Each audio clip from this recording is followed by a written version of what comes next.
सभी सम्मानित अभिभावकगण, ज्ञानवान शिक्षक साथी एवं प्यारे बच्चों, आप सभी जानते हैं कि 12 जनवरी 1963 में स्वामी विवेकानंद का जन्म हुआ था, जिनके जन्म दिवस को राष्ट्रीय युवा दिवस के रूप में मनाया जाता है। स्वामी विवेकानंद एक ऐसे प्रेरणादायक, अनुकरणीय व्यक्तित्व हैं जिनका सभी अपने युवावस्था में आदर्श मानते हैं। स्वतंत्रता आंदोलन में भी भारतीय समाज को जागरूक करने में इनका बहुत बड़ा योगदान रहा। इनके बचपन का नाम नरेंद्र नाथ दत्त था और इनकी शिक्षा दीक्षा कलकत्ता में हुई। बाद में ये रामकृष्ण परमहंस के शिष्य बने और इनके जीवन में वहां से परिवर्तन आना शुरू हुआ। इनका ये कहना था कि ईश्वर की प्राप्ति के विभिन्न मार्ग हैं और इन्होंने सबसे महत्वपूर्ण मार्ग जो बताया वो कर्म का मार्ग बताया। हमारे जीवन में कर्म का बहुत महत्व है और इनका खुद का जीवन एक कर्मशील उदाहरण प्रस्तुत करता है। इनके एक दो जीवन के घटनाओं से हम लोग प्रेरणा ले सकते हैं। जब ये कक्षा में पढ़ा करते थे, जब ये शिक्षा प्राप्त करने के दौरान इतने एकाग्र होते थे, कई बार शिक्षक कक्षा में पढ़ाते थे और ये आंखें बंद कर लेते थे, तो शिक्षक को हम सभी विद्यार्थियों को एक उनके जीवन की अनुकरणीय घटना बताते हैं कि विद्यार्थी के लिए एकाग्रता का बहुत महत्व होता है। एकाग्र कैसे होते हैं, ये विवेकानंद का जीवन इसके लिए अनुकरणीय है। ऐसा कहा जाता है कि जब वो विद्यार्थी जीवन में शिक्षा ग्रहण करते थे तो अक्सर वो इतने एकाग्रचित हो जाते थे कि उनकी आंखें बंद हो जाती थी। शिक्षक साथियों को ये लगता था उस समय कि शायद ये आंखें बंद कर रहे हैं और सो रहे हैं, और शिक्षक के कहने पे जब वो आंखें खोलते थे तो शिक्षक उनको डांटते हुए बोलते थे कि आंखें बंद कर रहे हो, आप सो रहे हो क्लास में। लेकिन जब उससे संबंधित जो उन्होंने पढ़ाया उससे संबंधित प्रश्न किए जाते थे तो वो सभी प्रश्नों का आसानी से उत्तर दे पाते थे। यानी कि वो इतने एकाग्रचित होते थे कि सारे जितने भी शिक्षक द्वारा पढ़ाया गया पाठ होता था वो उनको आत्मसात कर लेते थे। ऐसे ही एक घटना और है जिससे हम लोग विद्यार्थी जीवन में ग्रहण कर सकते हैं।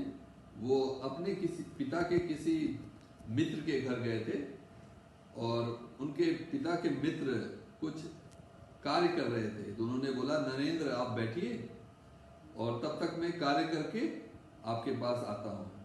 तो उनके पास में एक बुक पड़ी थी।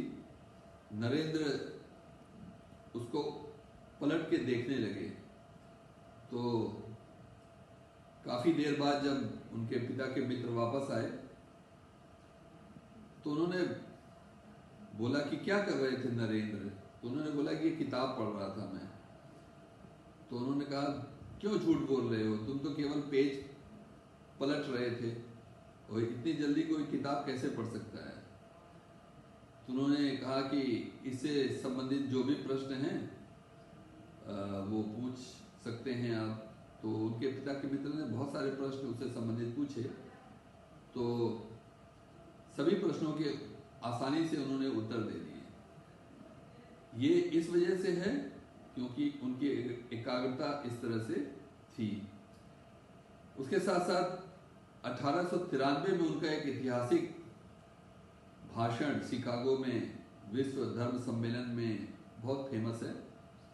उन्होंने सर्वधर्म समभाव, उनके जीवन की एक और घटना मैं आप सभी से शेयर करना चाहूँगा कि 1893 में जब वो शिकागो विश्व धर्म सम्मेलन में जाना चाहते थे, तो उन्होंने जब ठान लिया था कि मुझे जाना है, उनके पास कोई वहाँ जाने का कोई साधन नहीं था, लेकिन उन्होंने ये ठाना हुआ था कि मुझे उस विश्व धर्म सम्मेलन में जाना है और भारतीयता की पहचान करानी है, अपने जो अध्यात्म है, अपना जो भारतीय संस्कृति का परिचय वहाँ विश्व धर्म सम्मेलन में रखना है। उन्होंने ये निर्णय लिया था।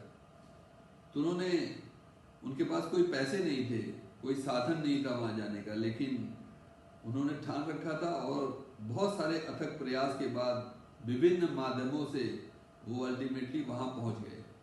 तो जो वक्ताओं की लिस्ट थी उनमें उनका नाम नहीं था, लेकिन उन्होंने विभिन्न तरह से प्रयास करके, क्योंकि उनको अपनी बात रखनी थी, भारतीय संस्कृति, भारतीय विचारधारा, भारत की पहचान को वहाँ रखना था, इसलिए वो वहाँ पे बहुत अथक प्रयास के बाद उनको बोलने का मौका दिया गया। उनका अभिभाषण आज भी पूरे विश्व में उदाहरण, विश्व बंधुत्व का एग्जाम्पल माना जाता है। भारत के स्वतंत्रता संग्राम को सफल बनाने में स्वामी विवेकानंद का भी बहुत बड़ा योगदान था, क्योंकि गुलामी की जंजीरों में जकड़े हुए हम लोग बहुत समय से